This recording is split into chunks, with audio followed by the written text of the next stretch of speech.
Solid din etong big man na napili ni Coach Tim na possible ipalit kay Kai Sotto na na-injured nga nung nakaraan sa Japan B-League. At ang big man nga na ito para kay Coach Tim magpahanggang ngayon talagang effective. At Gilas Pilipinas talagang mas lalakas pa dahil sa dalawang possible na paparating at paglalaroin ng mga player na ito. At Jamie Malonzo, bakit nga ba magpahanggang ngayon hindi pa rin pinapalaro ng Barangay Ginebra? At bago nga ang lahat, baka naman po pwedeng makahingi ng isang subscription para sa ating channel or paki-follow na rin po kung nagustuhan nyo ang ating mga basketball update. At kung ito na may makakabigat para sa inyo, kahit isang like and share na lamang po. Maraming salamat po. At mapunta tayo rito sa kampo ng Barangay Ginebra. Marami ang naghahanap sa laban ng Ginebra kontra SMB dito kay Jamie, na kung saay ngayong ini-activate na si Jamie Malonzo, siya namang hindi pa rin naman pinapalaro pala. Ito nga ang dahilan kung bakit. Hindi pala talaga minamadali ng Ginebra na maibalik or mapaglaro agad si Jamie Malonzo. Ngayon nga raw kasi batay kay Ginebra head coach, right now he is healthy and he's cleared by the trainers. But now it's about really getting into game shape for him. So yun pala, hindi nila isusugal na paglaruin agad si Jamie nang wala pa ito sa kanyang shape. Dahil kung gagawin nilang paglaruin ito nang wala pa sa tamang forma, baka lang mauwi muli ito sa injury.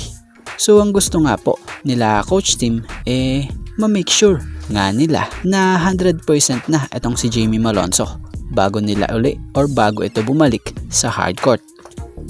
So mukhang magiging surprise pa nga yan ang magiging pagbabalik hardcourt ni Jamie dahil sa titingnan pa at pakikiramdaman pa sa ensayo nila Coach Tim bago ito sumalang.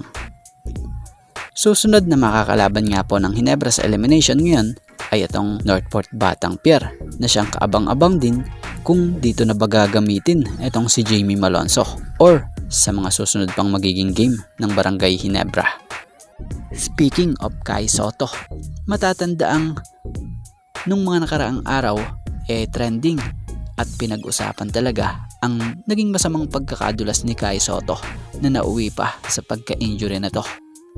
So nang nangyayari nga po ito sa laro niya sa Japan B-League, marami ang Pinoy fans na nabahala at nag-alala. Bukod dyan, nalalapit pa naman na ang panibagong window ng FIBA Asia Cup qualifiers na sasabakan ng Gilas Pilipinas. Kaya naman batay sa ilang report dito, kung sakaling hindi makalaro sa Gilas si Kai Sotto, meron naman ang bigmang nakahanda na ang Gilas na papalit sa pwesto nito. At ito nga ayon, si Japet. Ayon nga sa isang pahayag ni Coach Tim na ating nabasa, well, that's why we have Japet. Japet is there to replace any of the bigs that we have. And if you can tell me if there's another big out there that equates Japet's size and ability, then I'll be happy to look at him. He's eligible and has so much experience.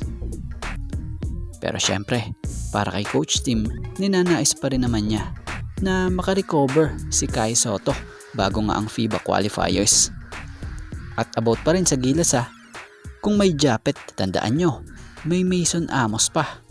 At bukod dyan ito rin ang kaabang-abang yung possible pagbabalik nila Jamie Malonzo and AJ Edu.